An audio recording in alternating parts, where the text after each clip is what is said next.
Bridge ઉપર જે diversion બનાવવામાં આવ્યું છે એમાં અમુક ધિરાણ જોવા મળ્યું છે.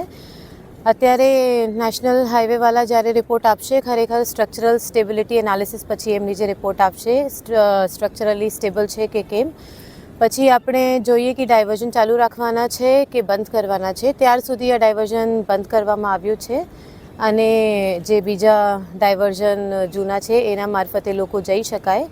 NH રિપોર્ટ પછી આપણે ડિસાઇડ કરીએ શું કરવાના છે. જિલ્લાના વડા મથક છોટા ઉદેપુર જવા માટેનો બોડેલી છોટા ઉદેપુર રોડ અને એ રોડની મધ્યમાં આવેલ જેતપુર પાસેનો આ નદી ઉપરનો પુલ 2 વર્ષ પહેલાં તૂટી જતાં ડાયવર્ઝન બનાવવામાં આવ્યું હતું.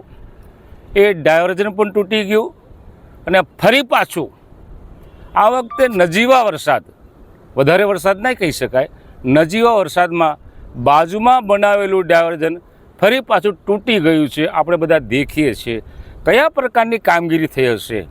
સામાન્ય માણસને, ગામડાના માણસને અથવા તો કોઈ મિસ્ત્રીને કે કડિયાને પૂછો તો એમ કે મકાન આમ કરવાનું હોય તો આ થાય. તેમ આ પુલમાં પણ અમે જે તે વખતે સૂચના કરી હતી કે આની જે લેન્થ છે વચ્ચેની એ લેન્થ તમારે વધારવી જોઈએ, પણ આ સરકાર બેરાકારની છે અને બેરાકારની સરકાર હોવાને કારણે આ જે ડિઝાઇન તૈયાર થઈ એ ખોટી ડિઝાઇન તૈયાર થઈ છે અને પહેલાં જ વરસાદે આ ગણાવવાવાળું નાળું તૂટવાની શરૂઆત થઈ ગઈ છે. હું સમજું છું કે વધારે વરસાદ થશે તો આ ડાયવર્ઝન ટકશે કે કેમ એ ચર્ચાનો વિષય છે, પણ આ કામગીરી હું ચોક્કસ કહી શકાશ કે 4 કરોડના ખર્ચે જો આ ડાયવર્ઝન તૈયાર થયું હોય તો કામગીરી હલકી થઈ છે, હલકા પ્રકારની થઈ છે. એની તપાસ થવી જોઈએ. એનો ઇજારદાર જે હોય તે એને બ્લેક લિસ્ટમાં મૂકવો જોઈએ. અને આ ડિઝાઇન જેણે જે તૈયાર કરી એ નેશનલ હાઈવેવાળા હોય કે સ્ટેટ હાઈવેવાળા હોય, પણ જેણે ડિઝાઇન તૈયાર કરી એ ડિઝાઇન તૈયાર કરનાર હવે તો સરકાર નથી કરતી, અધિકારીઓ નથી કરતા, કોન્ટ્રાક્ટ બેઝ પર કરવામાં આવે છે. સ્થળ પર તપાસ નથી કરતા. સ્થળ પર તપાસ આવીને માપવું જોઈએ, માપતા નથી અને ગૂગલ પર સર્ચ કરીને જ્યારે ડિઝાઇન તૈયાર કરવામાં આવે છે ત્યારે આવું જ થવાનું.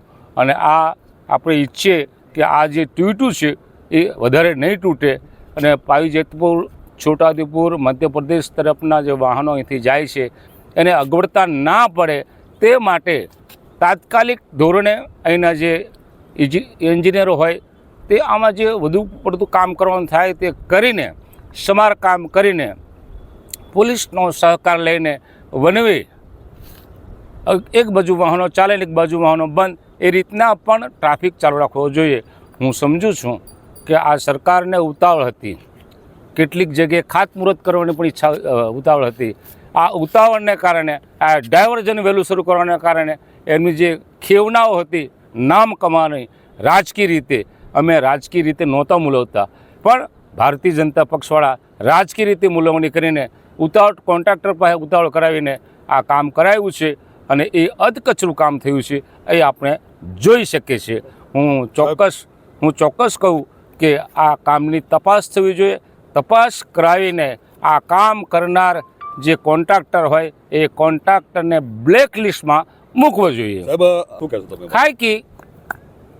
ખાયકી ચાલી રહી છે આ સરકારમાં અને ખાયકી થવાના કારણે આ ટેન્ડરો, ખાસ કરીને આદિવાસી વિસ્તારના કામો, રસ્તા હોય, પુલ હોય, ગમે તે કામો હોય, 27%, 28%, 30% બિલો ટેન્ડર ભરતા હોય છે અને બિલો ટેન્ડર ભરવાના કારણે કામ હલકું કરવામાં આવે છે અને એને કારણે આ તૂટી જાય છે.